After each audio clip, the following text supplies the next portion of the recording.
guys, Trent here with SonarPros. We got a really awesome 2024 21 PHX here we rigged.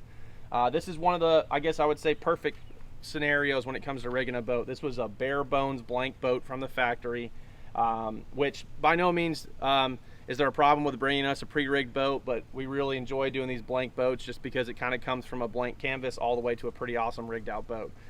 This boat, I would say, arguably has about everything you can put on a bass boat in a tournament configuration. So starting at the rear of the boat, probably the most important thing is going to be our transducers. So if we hop down here, we are running dual transducers back here at the rear.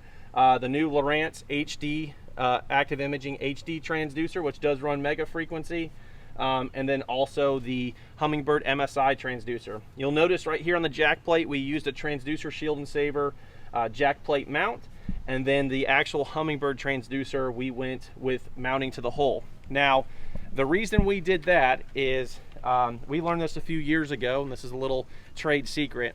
If you run dual jack plate brackets on either side, it essentially mirrors the same situation you would have if you didn't have a hole shot plate on your jack plate.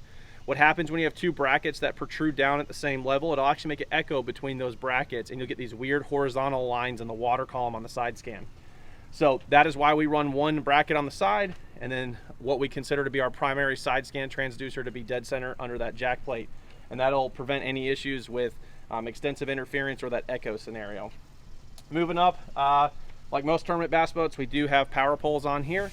We actually did, the boat came, I think, from the factory with the power poles installed. We actually went through, completely removed them just because we didn't like the pump placement. When we do an overhead shot in here, you'll see we got the pumps nice and clean.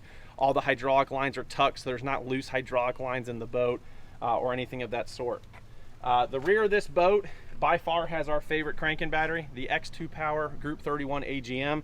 That is the best AGM you can run, bar none. That AGM will actually support up to 4 12-inch screens with the SonarPros Wiring Harness.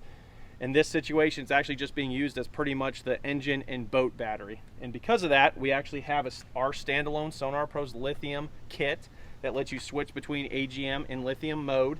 And then the customer opted into some impulse lithium 12-volt batteries that he provided. Normally, if this was a rig job where we're providing the product, I'd probably say go with X2 Power lithium, but you know, Impulse and a lot of these other brands do make good batteries. So it's got a standalone 100 amp hour 12-volt lithium and then twin 36s in parallel. Now, the one thing we do different with parallel kits is you'll actually see right there, there is a 3-way Perco. That 3-way Perco is responsible for paralleling those two 36-volt cells. So instead of just having two hot, essentially ground to ground, power to power, that combination Perco is what's making the parallel. What's nice about that setup is in the event one of those batteries has a BMS failure, we can simply switch the switch to either 1 or 2, and it'll take those twin 36s out of parallel and either run the trolling motor system off battery 1 or battery 2 independently. So in the event that there is a major failure like a BMS failure, we can isolate that bad battery to a single good battery. All the charging outputs come off that switch. That is actually going to be a kit we're going to have on the website probably in about a month. We're just still refining which switch and wiring we want to go through from a manufacturing perspective. But we do that in a parallel system a little different just because we've seen problems with directly paralleling batteries. The other thing that's back here outside of our standalone lithium kit is it's got a PowerPole charge for charging the primary system, being the twin 36s and the AGM.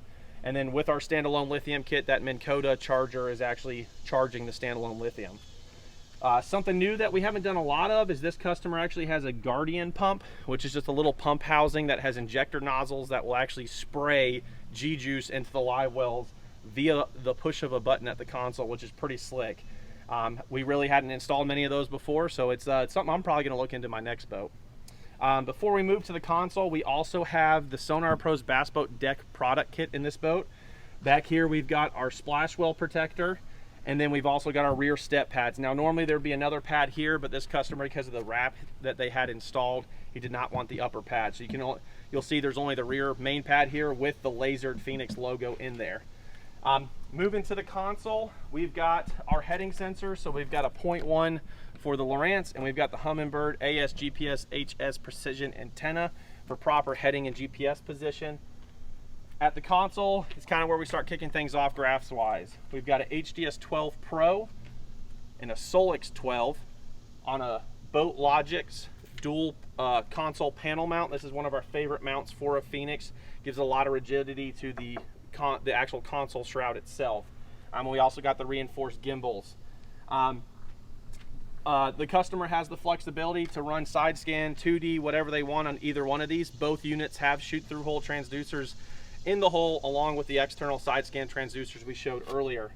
Down in the floor in the actual cockpit of this boat, we've got the Bass Boat Deck floor kit. It is black over gray with the Phoenix logo on the floor and a honeycomb pattern. Looks real slick. Definitely sets this boat out a little further apart than other ones, because you won't see that combination in a lot of boats. One thing I forgot to mention back here on the Bass Boat Deck product as well is we do have the rear boxes. The rear boxes also have our material on the bottom, all routed cut with routed logos with the Phoenix bird. So moving forward, everything is networked Ethernet and NEMA. So Lowrance is receiving all the NEMA data from the Mercury Level 3 sensor, full Ethernet. When we do Ethernets in a boat like this, we actually run backups. So both Lowrance and Humminbird have a redundant Ethernet run to the front. So in the event there's an Ethernet failure, they can simply unplug the bad Ethernet and plug in the good Ethernet. Moving forward, we get to probably what everyone really cares about, and that's going to be the triple setup at the bow. So we've got an HDS Pro 12, Logix 12, and a Garmin 126 SV.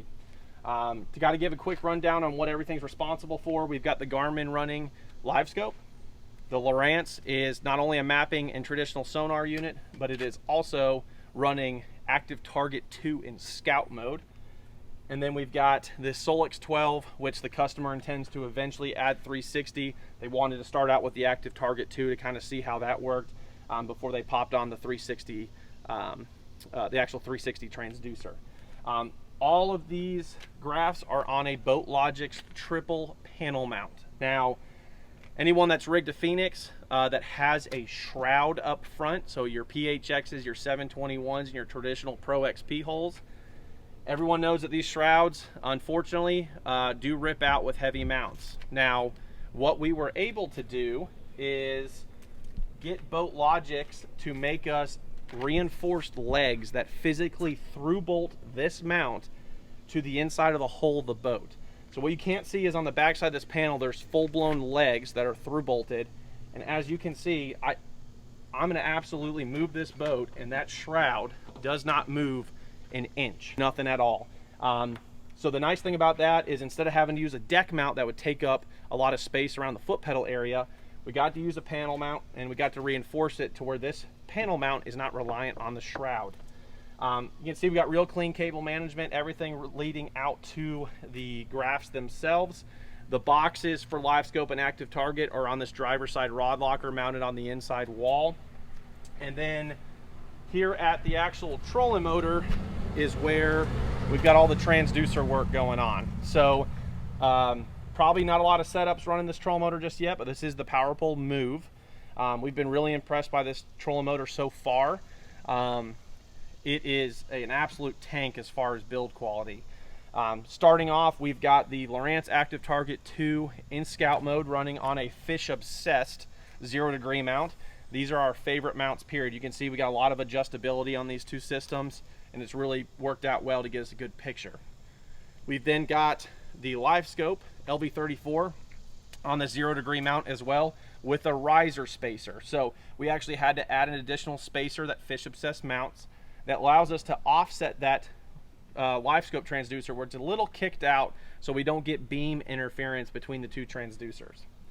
Moving up, we've got our traditional cable management kit where we've got flex routes and then our brackets going down the actual trolling motor bracket into the actual housing itself, where everything's clean and tidy. Now, one important thing on this whole setup is it is powered by our SonarPros wiring harness. That is a dedicated home run style wire harness that ensures everything not only has its own power and ground, has its own isolated fuse, so everything's on its own circuit. That ensures we have consistent power to all the devices. That ensures we have proper fusing, so there's no shared power, there's no fuses popping because of over amperage, and we don't have a situation where if a graph did get water intrusion and caused a short, that it kills our whole system. Since everything's on a home run style fuse assembly, if there was a situation where water got in this graph, it's only going to affect this graph. It's not going to affect the rest of them. This system, we've water tested it, and it is running awesome. We're getting great pictures. Active Target and Scout, Active Target 2 and Scout mode arguably is the best of that presentation, and you can see the customers taking advantage of every technology available between all the brands. So that's pretty much the brass tacks as far as what we did to this boat. It is a pretty it was a pretty intense install. I think we got close to 32 to 35 hours in this boat. So yeah, that's pretty much it. This brand new 21 PHX rigged by SonarPros.